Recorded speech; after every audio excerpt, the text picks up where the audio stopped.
The bell above the diner door rang with a thin, tired sound as the disabled boy pushed himself inside, rain dripping from the wheels of his chair and pooling beneath him. His shoulders hunched as if he could make himself smaller by trying hard enough, because places like this always felt like tests he never signed up for, tests of patience, of courage, of how much rejection he could swallow before it started to taste normal. The diner was nearly full, the kind of late afternoon crowd where truckers nursed coffee, office workers stared at phones, and a group of bikers claimed the far corner, leather vests darkened by rain, boots thick with road dust. The boy scanned the room, heart thudding, seeing couples, families, people who belonged somewhere, until his eyes landed on a long booth near the window where a single biker sat alone, broad shoulders filling half the space, grey-streaked beard resting against his chest, his hands wrapped around a chipped mug as if it anchored him to the table. The other half of the booth was empty. Empty but guarded by fear. The boy hesitated, fingers tightening on the rims of his wheels. He'd learned the rules early: don't take up space, don't inconvenience, don't make people uncomfortable, but hunger and the promise of warmth pushed him forward inch by inch. As he rolled closer, he noticed the biker's vest, stitched with patches that told stories he didn't understand but knew enough to respect, symbols of a world loud and fast and dangerous, nothing like his own slow, measured life. His throat tightened anyway. He stopped beside the booth, eyes level with the edge of the table, and for a moment he almost turned away, almost pretended he'd never come in at all. Then he spoke, voice thin but steady from practice. "Can I share this table?" The words fell into the diner like a dropped plate. Conversations dipped. A waitress paused mid-step. Someone coughed. The biker didn't look up right away, and the silence stretched, long enough for the boy's cheeks to burn, long enough for regret to creep in and curl around his ribs. He stared at the tabletop, at the scratches and old coffee rings, wondering how many times he'd been here before, how many times he'd asked for something simple and been reminded that simple things weren't meant for him. Finally, the biker lifted his head. His eyes were pale and sharp, the kind that had seen too much road and not enough rest. They moved from the boy's face to his chair, to the blanket covering legs that didn't move, to the scuffed backpack hanging from the handles. Something tightened in the biker's jaw. He stood suddenly, the scrape of his chair loud enough to make the boy flinch back, already preparing an apology he wouldn't finish. The biker didn't say a word. He grabbed the table with both hands and dragged it closer to the aisle, creating space with a force that made silverware rattle. "Not there," he said gruffly, nodding toward the far edge. "Here. So you can actually get in."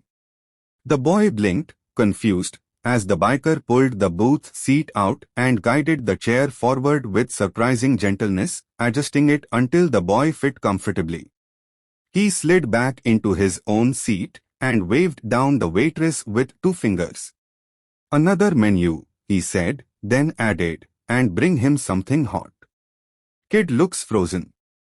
The waitress smiled, wide and real, and hurried off. The boy stared at the biker like he might disappear if he looked away too long. "I can pay," he said quickly, words tumbling over each other. "I don't need much. I just—" "Relax," the biker interrupted, not unkindly. "You're eating." As steam rose from fresh coffee and plates arrived, the diner's tension eased, curiosity replacing judgment. The biker broke the boy's pancakes into manageable pieces without asking, poured syrup carefully so it didn't spill, pushed the plate closer. The boy ate slowly, saving warmth and sweetness, glancing up now and then as if waiting for permission that never needed to be given. "What's your name?" the biker asked after a while. Eli, the boy said. Name's Jack. The biker's voice softened just enough to notice. You come here often, Eli? Eli shrugged. When I can. It's close to my therapy place. My dad works nights, so sometimes I come by myself. He hesitated, then added, people usually don't like it when I ask. Jack nodded, eyes fixed on his untouched food. Yeah, he said quietly. Some folks forget how to make room. The rain tapped against the windows as Eli talked about school hallways that felt like obstacle courses, about kids who didn't know where to look when they talked to him, about the way adults spoke too loudly or too slowly as if his legs had something to do with his brain. Jack listened without interrupting, hands clenched under the table, memories pressing in despite his best efforts to keep them buried. Hospital lights. Beeping machines. A small bed that had once held his own son. When the plates were cleared and the check arrived, Jack didn't even glance at it. He slid his card down and stood again, this time kneeling so he was eye level with Eli. You did good today, kid, he said, voice rough. Takes guts to ask. Eli smiled, small but bright, unaware that he'd just changed everything. Part 2. Outside, the rain had slowed to a mist, the kind that clung to jackets and hair without making much noise about it. A line of motorcycles rested along the curb, chrome dulled by weather, their owners gathered nearby, laughing softly, until they noticed Jack step out with Eli rolling beside him. One by one, conversations stopped. Heads turned. The bikers straightened, recognizing the look on Jack's face, the one that meant something important was happening. Jack paused near the bikes and reached up to his vest, fingers lingering on a patch stitched over his heart. He hesitated just a second, then peeled it off carefully and held it out to Eli. The boy stared, confused, as Jack set it gently on his lap. This isn't just a club, Jack said, voice carrying despite its quiet tone. We run a foundation. Ramps, equipment, rides to appointments. We show up when folks don't. He met Eli's eyes. If you want your family now. Eli's breath caught. I don't know what to say. Jack smiled, a rare, soft thing. You don't have to. The other bikers stepped forward, forming a loose semicircle, engines silent, expressions respectful. One of them pulled a small card from his pocket and tucked it into Eli's backpack. Another crouched to adjust a loose wheel on the chair. No one made a big deal of it. They just did what needed doing.